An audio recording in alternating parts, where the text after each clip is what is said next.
What was the issue before with control? Just Oh, just each one of these,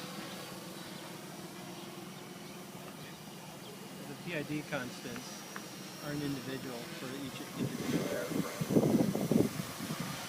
so are they always fine tuning? Well, you know, it's like it's a blank canvas. The controller will control about anything you can inside.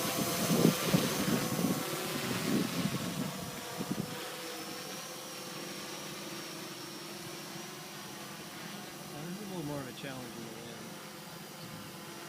Very stable though. Yeah, I got, I don't know if I told you, but I changed the firmware on the speed controllers.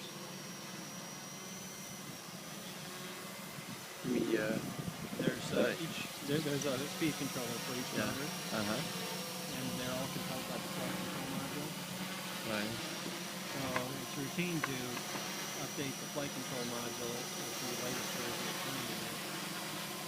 But the speed controllers, they're all pretty much the same. They're all in usually Aq-Mega 8 microcontroller.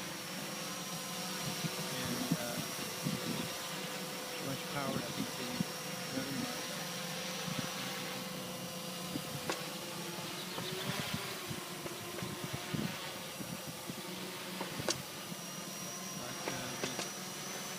The details of how the firmware is written is important to all these motors. You need very fast response. So as it is right now, this thing would fly with a key gain of about 60, 55 or 60 at the most. Right now it's about